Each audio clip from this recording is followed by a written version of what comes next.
인생을 망치는 것은 실패가 아닙니다. 인생을 망치는 것은 실패가 아니고 우리가 꿈을 잃어버렸을 때 인생이 무너지는 것입니다. 망가진 인생의 원인은 꿈의 상실, 꿈을 잃어버렸을 때 인생이 망가지는 것이죠. 그러니 여러분은 어느 때든 어떠한 상황이든 여러분 안에는 꼭 꿈이 있기를 주님의 이름으로 간절히 축복합니다. 잃어버리지 않는 꿈, 포기할 수 없는 꿈, 그 꿈이 여러분 안에 있기를 간절히 축복합니다. 오늘 우리가 함께 읽은 본문에는 예수님의 제자였던 베드로의 재기에 대한 이야기가 그려져 있습니다. 예수님을 3번이나 부인했습니다. 부인한 것도 그냥 부인한 것이 아니고 저주하면서 부인했습니다. 그리고 그를 떠났습니다. 베드로의 삶은 이런 면에서 볼 때 이 사람 실패했다. 제자로서 이 사람 실패했다. 우리 이렇게 볼 수 있습니다. 그런데 베드로에게 있어서 더 큰 문제는 뭐냐면 주님을 3번 부인한 것도 문제지만 더 큰 문제는 사람을 낚는 어부라고 자기를 불러주신 주님, 나는 사람을 낚는 어부가 되었다라고 하는 그의 인생의 비전, 인생의 꿈이 무너진 것입니다. 오늘 본문이 포함되어 있는 요한복음 21장 3절에 보면 베드로는 이렇게 푸념하고 있습니다. 나는 물고기 잡으러 가노라. 이제 나는 사람을 낚는 어부가 아니고 나는 그저 물고기 잡는 어부일 뿐이다. 다시 나는 물고기 잡으러 간다. 이렇게 푸념하고 있습니다. 예수님이 갈릴리 바다에서 베드로를 처음 만나 주셨을 때, 베드로를 제자로 부르셨을 때 주님은 베드로에게 이렇게 말씀하셨습니다. 마태복음 4장 19절의 말씀인데, 나를 따라오너라. 내가 너희를 사람을 낚는 어부가 되게 하리라. 너는 사람들에게 복음을 전하는 사람이 될 것이다. 너는 사람을 변화시키는 사람이 될 것이다.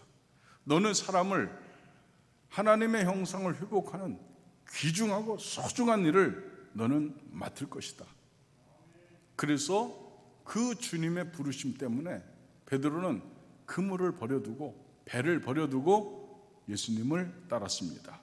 그것이 베드로의 꿈이었습니다. 비전입니다. 사람을 낚는 어부 베드로, 이것이 베드로의 비전입니다.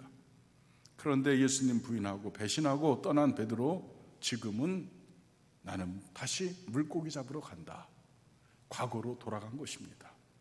베드로의 시간은 거꾸로 과거로 돌아가 있었습니다. 베드로의 이야기가 이것으로 끝났습니까? 이것으로 끝난 것이 아닙니다. 요한복음의 마지막 장인 오늘 본문 21장은 베드로가 좌절과 절망을 그리고 있는 것뿐만 아니라 베드로의 재기를 그리고 있습니다. 어떻게 베드로가 다시 설 수 있었을까? 재기할 수 있었을까? 그것은 베드로는 스스로 포기했지만, 그러나 스스로 포기한 베드로를 포기하지 않는 분이 계셨습니다. 누구일까요? 예수님은 베드로를 포기하지 않았습니다. 자신도 포기했습니다. 나도 이제 끝이야. 나 이제 다시 어부로 돌아갈 거야. 그런데 주님은 베드로를 포기하지 않으셨습니다. 베드로는 다시 그 주님 때문에 비전을 붙잡고 꿈을 붙잡고 일어설 수 있었습니다. 여러분도 그 주님의 도움으로 다시 일어서시는 여러분 되시기를 간절히 축복합니다. 지금 현재 여러분이 어떤 상황에 빠져 있든 그것이 문제가 아니고 주님이 나와 함께 계신다. 비전과 꿈을 주시는 분이 나와 함께 하신다. 이런 확신을 가지고 여러분 다시 한번 일어설 수 있기를 간절히 축복합니다. 우리는 어떻게 비전을 회복하고 우리는 어떻게 다시 한번 일어설 수 있을까요? 너무 중요한 내용인데 가장 중요한 것은 사랑을 확신하는 것입니다. 여러분, 사랑을 확신하시기를 주님의 이름으로 부탁합니다. 그런데 어떤 사랑입니까? 주님의 사랑을 확신해야 되는 거죠. 주님은 날 사랑하신다. 주님은 나를 사랑하신다. 주님은 나와 함께 계신다. 주님은 나를 포기하지 않으셨다. 주님은 끝까지 나를 붙잡고 계신다. 이 사랑, 주님에 대한 확신, 주님의 사랑에 대한 확신, 이것이 여러분에게 있어야 하는 것입니다. 실패한 사람에게 있어서 재기의 의욕을 빼앗는 가장 무서운 게 뭔지 아십니까? 그것은 주변 사람들의 아주 냉소적인 시선입니다. 이것을 우리가 무관심이라고 이야기하는데, 사람들은 더 이상 나에게 관심이 없다. 이때 나는 절망하는 것입니다. 여러분, 주변의 사람들에게 관심을 가질 수 있기를 간절히 축복합니다. 우리는 소망교회 성도입니다. 우리는 한 가족입니다. 신앙의 가족이고 공동체입니다. 그러니까 여러분 앉았던 자리에서 그냥 그곳에서 하나님만 빼꼼 보고 가지 마시고, 우리가 서로가 서로를 좀 보면서 서로의 안부도 묻고 서로를 격려해주는 그런 따뜻한 눈이, 따뜻한 시선이 우리에게 있기를 간절히 바랍니다. 자세히 살펴보면 그 사람이 무엇이 필요한지, 우리가 한 번만 마음을 열고 보면 그 사람에게 무엇이 필요한지 우리는 알 수 있습니다.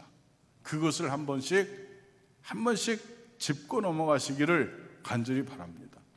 어쩌면 근심과 걱정에 쌓여있는 사람이 있을 수도 있습니다. 그런데 다가와서 무슨 어려움이 있어? 내가 기도해 줄게. 나에게 말해주면 내가 꼭 기도할게. 여러분, 그 한마디가 그 사람을 다시 일으킨다는 사실을 여러분은 기억하시기를 바랍니다. 우리는 그런 사람들입니다. 여러분 모두가 그런 분들이 되시기를 간절히 축복합니다. 싸늘한 조롱의 시선이 우리를 일어설 수 있는 그 재기의 의욕을 뭉개놓는다는 사실을 기억하고, 여러분은 다시 일어설 수 있도록 따뜻한 사랑의 시선을 보일 수 있기를 간절히 축복합니다. 이 해리포터의 마법사 이야기의 저자 롤링의 이야기도 비슷한데, 결혼에 실패했습니다. 그는 죽어버리고 싶었습니다. 다시 일어설 수 있는 힘도 없었습니다. 그러나 다행히 그 곁에는 몇몇 친구들의 따뜻한 우정이 있었습니다. 그 친구들의 사랑이 그를 다시 일으켜 세웠다고 그녀는 말하고 있습니다. 그를 여전히 믿어주고 희망을 주었고 격려해주는 친구들의 우정과 사랑이 아니었다면 그녀는 이렇게 얘기합니다. 나는 다시 일어설 수 없었을 것입니다. 그러니 여러분, 우리가 일으켜줄 수 있습니다. 누구의 사랑을 가지고? 주님의 사랑이 우리 안에 있기 때문에 우리는 타인을 일으켜 세울 수 있습니다. 그래서 마법사의 이야기를 전개하면서 주인공인 해리의 단짝 친구인 론을 통해서 친구의 우정을 그는 그려놓고 있습니다. 소망교회 성도 여러분, 사랑이 있다면 우리는 일어설 수 있습니다. 그러나 우리 안에 주의 사랑이 풍성할 수 있기를 간절히 바랍니다. 만약에 우리가 가장 사랑하는 친구에게 혹은 가장 사랑하는 가족에게조차 버림을 받는다면 우리는 어디로 가야 합니까? 우리가 상처를 받는 것은 사실 모르는 사람들에 의해서 상처를 받는 것이 아니라 가까운 사람에게 상처받습니다. 가족에게, 남편에게, 아내에게, 친구에게, 아주 가까운 사람에게 우리는 상처를 받습니다.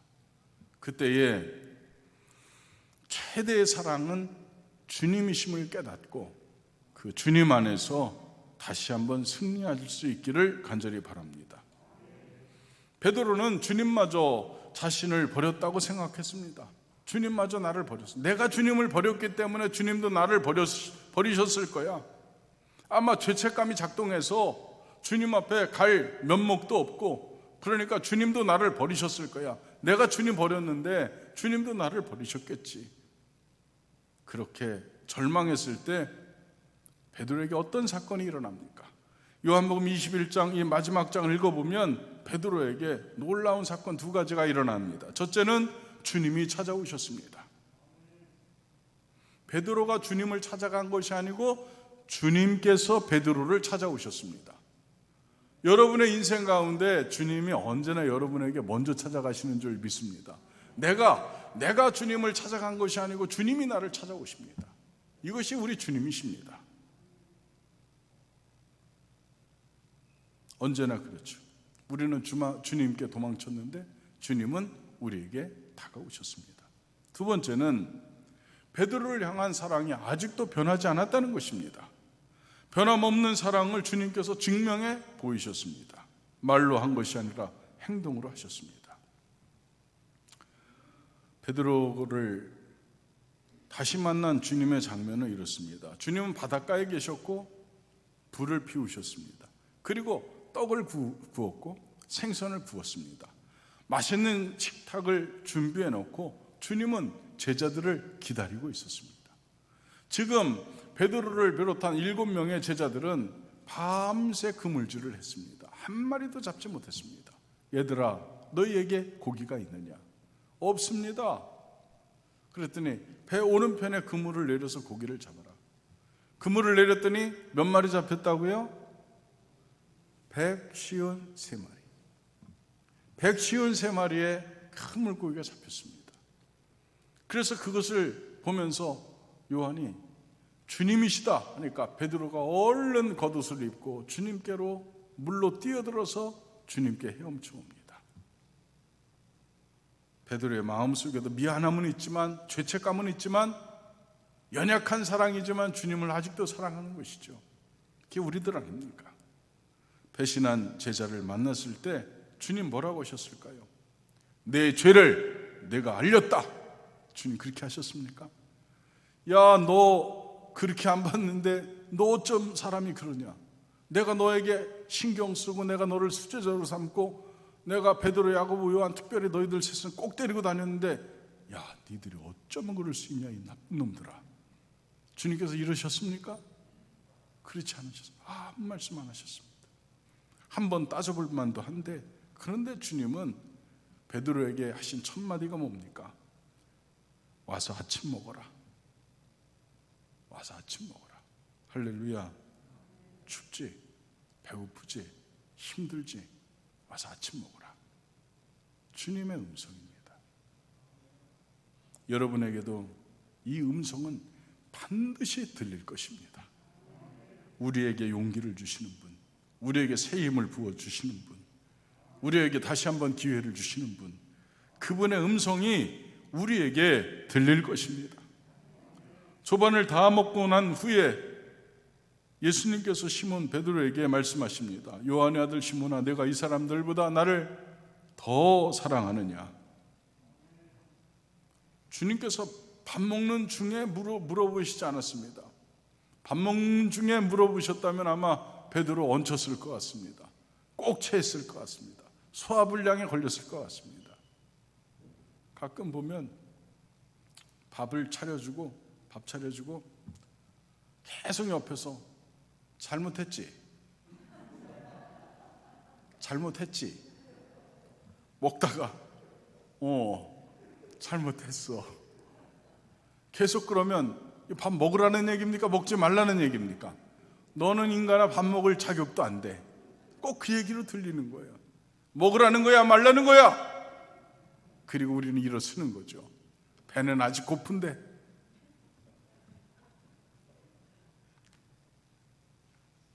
경험자들이 지금 웃고 있는데 심심한 위로의 말씀을 드립니다. 여러분, 주님은 그렇지 않으셨어요. 기다리십니다. 다 먹을 때까지 기다려 주었습니다. 그리고 주님께서 물으신 것은 너 나 사랑하느냐? 그걸 물어보신 거예요. 그걸 3번 물어보셨습니다. 3번. 이곳에 사랑이라고 하는 단어가 7번 사용되었는데 아가파오가 3번, 필레오가 4번 사용되었습니다. 짝을 이루어서 주님께서는 아가파오로 묻고 베드로는 필레오로 대답하고, 주님께서는 끝까지 밀어붙이지 않으시고 나중에는 아가파오로 말씀하셨어요. 필레아로 말씀하셨어요. 주님의 배려죠. 여러분, 그분이 여러분의 주님이십니다. 아, 주님은 아직도 나를 사랑하고 계시는구나. 이것이 바로 베드로가 일어설 수 있었던, 재기할 수 있었던 힘의 근원입니다. 그러니 여러분, 세상은 나를 버려도, 사람은 나를 버려도 나의 주님 예수 그리스도께서는 내 인생의 주인이 되시는 그분은, 나의 하나님 그분은 나를 버리지 않는다. 그래서 우리는 재기할 수 있는 것입니다. 다시 한번 꿈을 붙잡고 비전을 보고 일어서기를 원하는 여러분이 계시다면 여러분은 꼭 주님의 사랑을 확신하시기를 축복합니다. 그리고 두 번째로 해야 될 게 뭘까요? 두 번째로는 주님의 기대를 확인해야 합니다. 주님이 나에게 아직도 기대를 갖고 계시다는 사실을 우리는 확인해야 하는 것입니다. 한번 내 기대를 저버린 자, 나를 배신하고 떠난 제자에게 더 이상 기대를 거는 사람은 아무도 없습니다.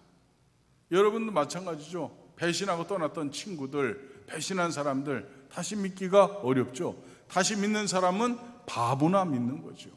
그런데 주님은 바보십니다. 주님은 다르셨습니다. 베드로에게 찾아오셔서 변함없는 사랑을 확인시켜 주셨을 뿐만 아니라 당신의 기대를 다시 확인시켜 주셨습니다. 내가 나를 사랑하느냐?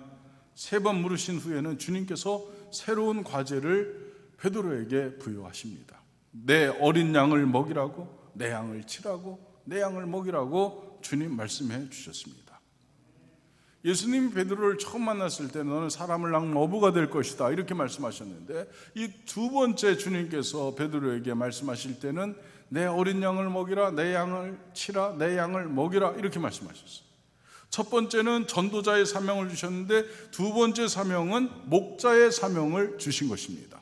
다시 말해서 처음 주셨던 사명보다 더 큰 사명을 주셨습니다. 전도자의 사명과 목자의 사명, 어느 게 더 어렵습니까? 잘 모르겠죠? 여성분들에게 묻습니다. 애를 낳는 것이 더 쉽습니까? 키우는 것이 더 쉽습니까? 어느 게 더 힘들어요? 낳는 게 힘들어요? 키우는 게 힘들어요? 그러니까 남성들은 얘기할 자격이 없습니다. 안 나왔으니까. 내가 여성분들에게 물어보면 아유, 그냥 차라리 다시 뱃속으로 집어넣었으면 좋겠습니다. 그만큼 키우는 게 힘든 거예요. 낳는 것도 어려운 얘기인데 키우는 것도 더 어렵습니다. 주님께서 두 번째 기회를 주실 때에 더 소중한 기회를 베드로에게 주셨습니다. 여러분 같으면 이렇게 합니까? 한번 배신한 사람은 한번 간봐야 되지 않습니까? 약한 거 맡겨서 요거 잘하면 조금 더 해서 회복시켜서 그 다음에 확신이 들어간 뒤에 중요한 직책을 맡기는데 주님은 그렇지 않으셨습니다. 실패했다고 우리를 버리는 주님이 아니고 더 큰 소명을, 더 큰 꿈을 준비하셨다가 우리로 하여금 뛸 수 있는 명분을 확실하게 주시는 분이 우리 주님 예수 그리스도인 줄 믿습니다. 그러니 우리가 주님을 의지하며 승리할 수 있는 것입니다. 그래서 우리는 주님의 명령에 순종할 수 있는 것입니다. 세 번째, 주님의 명령에 순종하십시오. 오늘 본문에 보면 베드로에게 마지막 중요한 명령이 주어집니다. 나를 따르라. 요한복음 21장 19절에 나를 따르라 이렇게 말씀하십니다. 이 나를 따라오라는 주님의 명령은 처음과 마지막에 있습니다. 처음에 주님께서 베드로를 만났을 때도 나를 따라오너라 그렇게 하셨고, 오늘 요한복음 21장 19절에서도 나를 따르라 이렇게 말씀하셨습니다. 여러분, 베드로의 타락 직전에, 실패 직전에도 주님은 단단히 각오하고 기도하며 따라와라 그렇게 주님께서 말씀하셨습니다. 그러면서 나를 따라오라고 기도하지 않으면 사탄에게 넘어진다고 이렇게 말씀하셨습니다. 누가복음 22장 31절로 32절 말씀인데, 시몬아 시몬아, 베드로 이야기입니다. 보라, 사탄이 너희를 밀가부로 하려고 요구하였으나 그러나 내가 너를 위하여 내 믿음이 떨어지지 않기를 기도하였노니 너를 돌이킨 후에 내 형제를 굳게 하라. 시몬아 시몬아, 사탄이 너를 청구했다. 나에게 베드로를 넘기라고, 시몬을 넘기라고 나에게 청구했다는 거예요. 너를 밀가부르듯 하려고, 너를 완전히 갖고 놀려고 사탄이 너를 나에게 청구했어. 그러나 내가 너를 위하여 하나님께 기도했다는 거예요. 너 믿음이 떨어지지 않게 하라고, 않기를 위해서 내가 기도했다는 거예요. 그러니 너 나중에 돌이킨 후에, 나중에 회개한 다음에 내 형제를 굳게 해라, 이렇게 말씀하셨어요. 그때 여러분 베드로가 어떤 반응을 보였는지 아십니까? 누가복음 22장 33절 바로 이어지는데 베드로가 탁 나서서 자신만만하게 이렇게 대답합니다. 그가 말하되 주여 내가 주와 함께 오게도 죽는 데에도 가기를 각오하였나이다. 주님, 무슨 말씀이십니까? 저는 주님과 함께 오게도 갈 것이고 죽는 자리가 있다면 죽는 자리에도 나 쓸 것입니다. 자신만만합니다. 그러나 오늘 요한복음 21장의 베드로의 모습은 다른 모습입니다. 자신할 수 없기에 그는 겸손히 무릎을 꿇고 주님을 의지하는 태도를 갖고 있습니다. 여러분에게도 이 자세가 있기를 간절히 축복합니다. 우리가 주님의 일을 감당할 수 있는 것은 자신만만해서 하는 것이 아닙니다. 우리가 부족하고 연약합니다. 주님의 도우심이 아니면 할 수 없습니다. 성령의 도우심, 기름 부으심, 성령의 능력이 아니면 할 수 없습니다. 그래서 주님 앞에 더 겸손히 엎드리는 것입니다. 그래서 내 생각 내려놓고 주님 말씀하시는 그 말씀에, 주님의 명령에 순종하는 사람이 되는 것입니다. 여러분, 승리하시기를 간절히 축복합니다. 베드로는 달라졌습니다. 그리고 주님은 그를 다시 쓰셨습니다. 놀랍게 사용하셨습니다.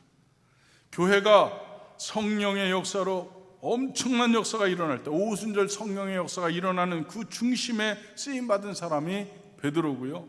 그리고 초대교회를 일으킨 사람들 3천, 5천 막 돌아오게 하는 그 역사를 감당한 사람이 베드로였습니다.